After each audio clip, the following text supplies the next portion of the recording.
Welcome to the Vision by Protiviti podcast. I'm Joe Kornick, Editor-in-Chief of Vision by Protiviti, our global content resource examining big themes that will impact the C-suite and executive boardrooms worldwide. Today, we're exploring the future of money, and I'm excited to welcome in Darren Furnarello, Chief Compliance Officer for HSBC Asia Pacific. Darren has held several senior-level positions within HSBC, including roles in global transaction banking and trade finance. Darren, thank you so much for joining me today. Thanks, Joe. Really happy to be here today. And I'm pleased to welcome in my colleague who will be interviewing Darren, Protiviti Managing Director Adam Johnston, who serves as the country market leader for Hong Kong. Adam, I'll turn it over to you to begin.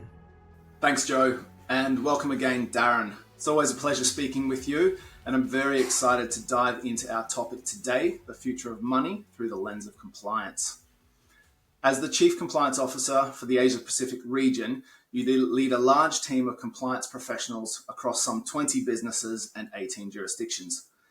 Overseeing the compliance function for HSBC in Asia Pacific, ensuring compliance with laws, regulatory requirements, policies, and procedures. Frankly, you have a lot on your plate. How do you prioritize all those various responsibilities and which ones require the most attention right now?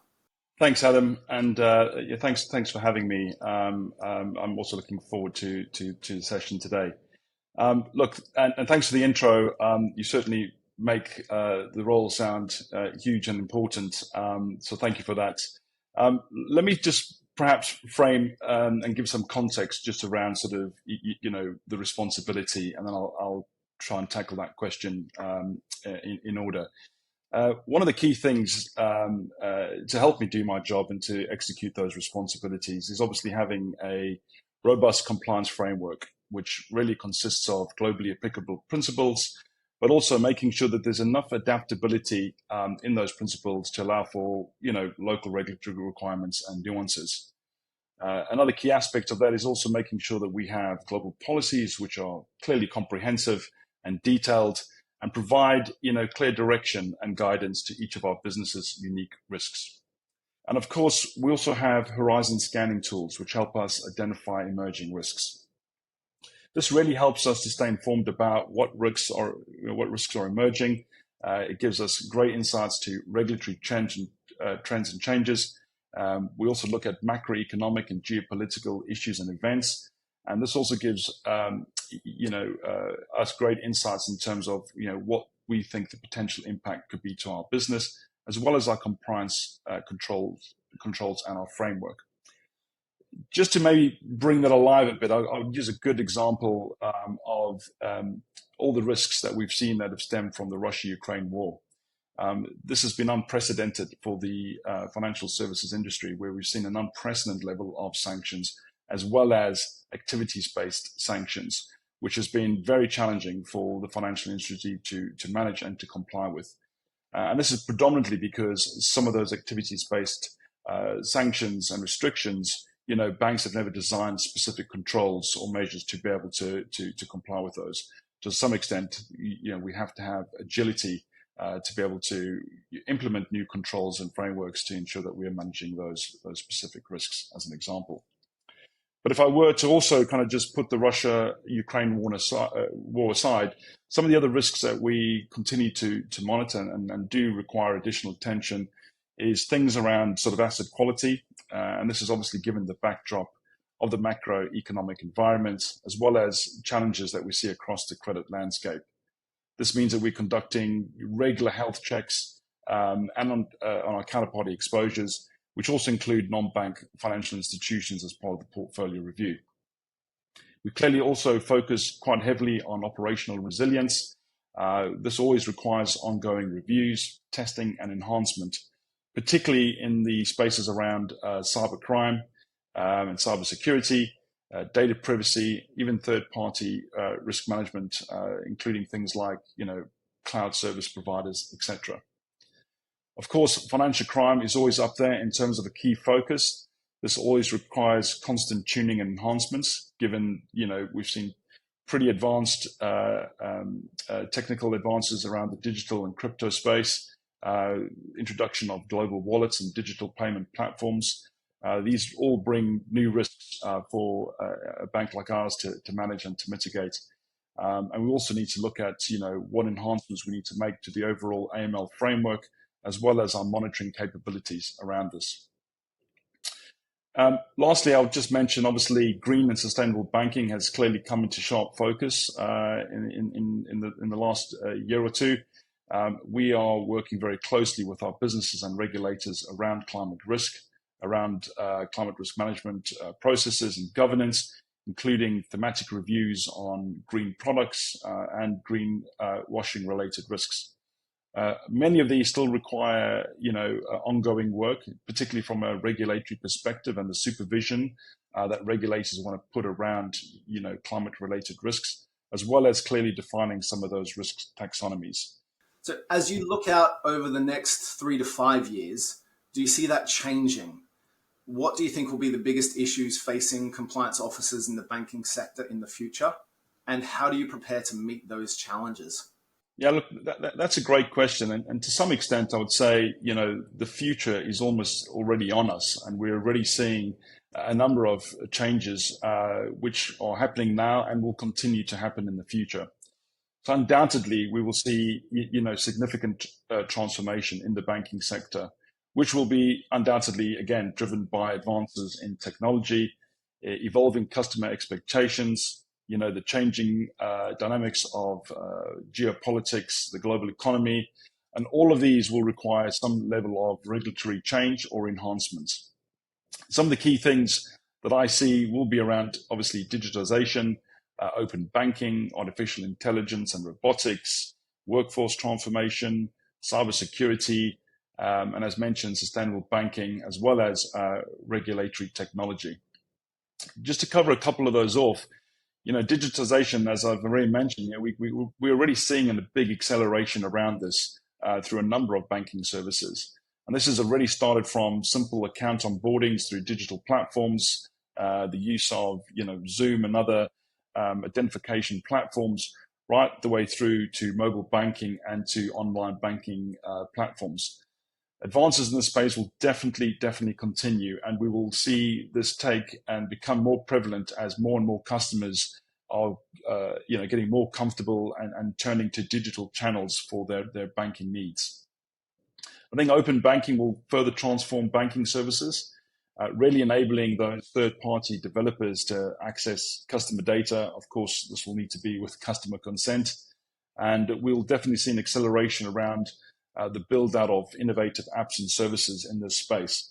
This will obviously create more competition within the industry and will certainly force, as I see it, more traditional banks to, innovate faster, or they will simply be left behind in terms of, keeping up with the demands or the changing demands of customers as they move to more mobile and online banking solutions.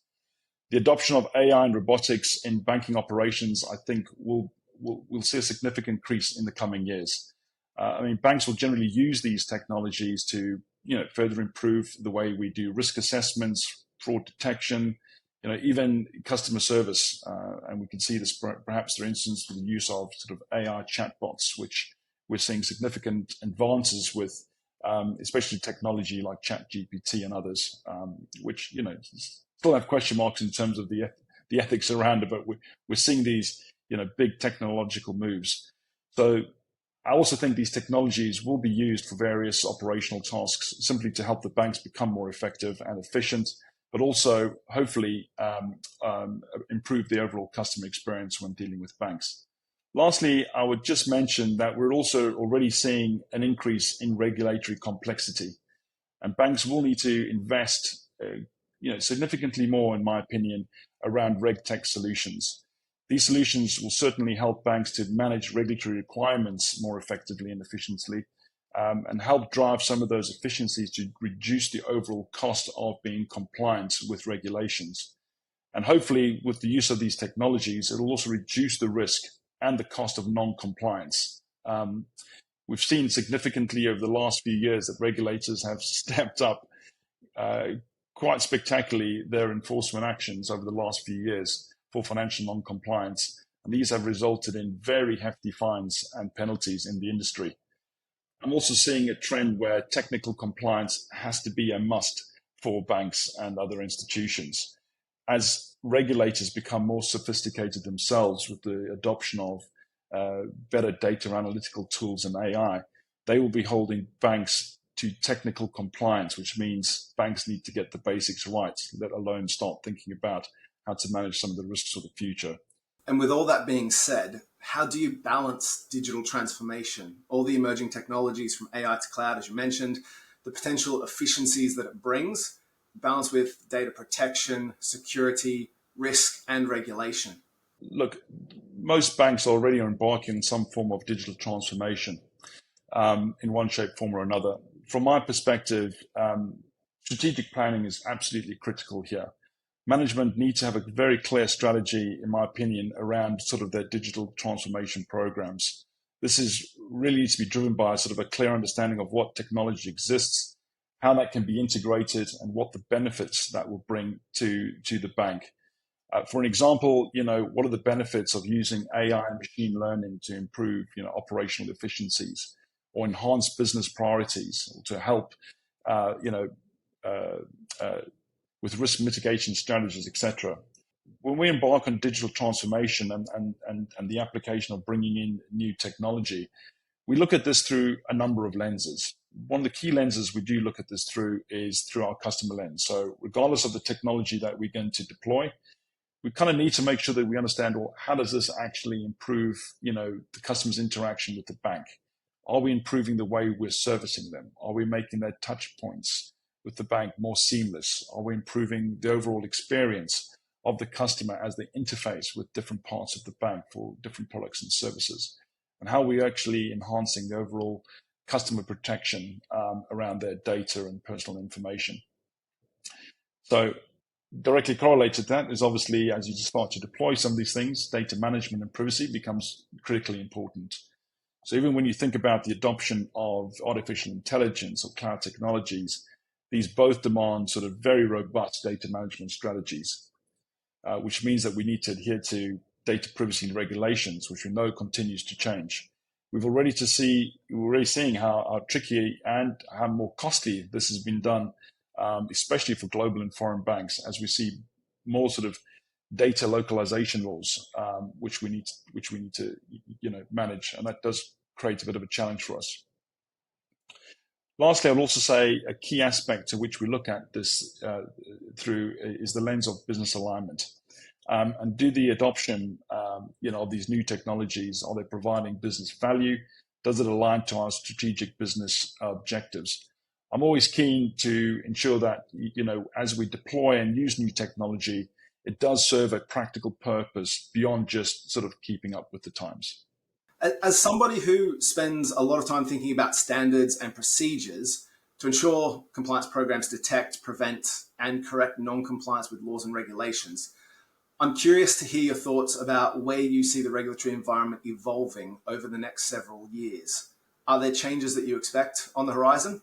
I'm going to answer that in maybe a strange way. To some extent, the future is already here. And some of the things that I covered off earlier, we are really seeing how this and the advances in technology are shaping the future of regulation. So some of it we anticipate, and certainly I can give you a few thoughts of where I see it going.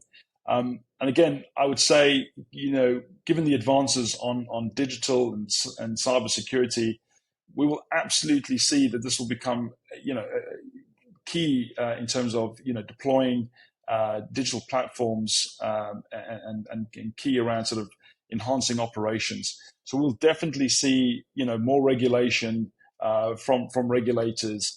And I think there'll be definitely an emphasis around cybersecurity and how we're managing those. We will definitely see, more regulation around data privacy. As I've mentioned, we're really seeing, some of this taking hold and more governments and countries, implementing these local data privacy laws, which really demand for data to be managed onshore and not to be sort of held in sort of these global data lakes and global databases.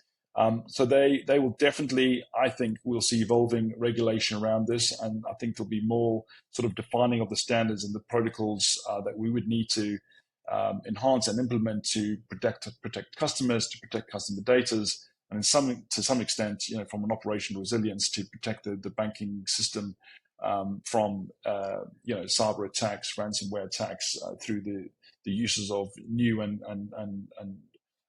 more advanced technologies, which can be hacked and may not have the same security protocols as some of the more traditional banking platforms. I think we're also seeing, quite significant advances just in terms of central bank digital currencies. I think these again are new and will be complex developments. This will definitely necessitate new banking regulations from my perspective. I think as these central bank digital countries also gain traction and adoption, regulatory bodies will need to think about what is the legal framework around that, what is the technical framework around to manage the associated risks with that, but not just around managing the associated risks, but also how they enhance the potential benefit of the introduction of these sorts of products. I think what I'm also seeing is there's definitely a lot more of non-traditional players entering the financial services market, and these are things like fintechs or big tech firms. I think we'll see quite a lot of regulation coming out to make sure that they are equally regulated. Maybe not to the same extent of traditional banks, but there will be regulations extended to them to make sure that they're adhering to AML-related requirements, data requirements, cross-border type requirements. So in this space, I think there will be increased regulation, also predominantly just to kind of level the playing field against traditional banks. Otherwise, you do put a huge emphasis on traditional banks trying to cover both these big tech firms and fintechs, through the provision of their banking services, where you could see regulators kind of saying, well, we rely on the infrastructure of big banks to do that for us. We've been strongly advocating that we think more regulation is required in this space, in particular where we are giving out virtual banking licenses as well. I did mention sort of mobile banking before, and I think we're already seeing with the introduction of mobile banking and online banking services, this is already, I guess, through digital finance, blurring geographical boundaries.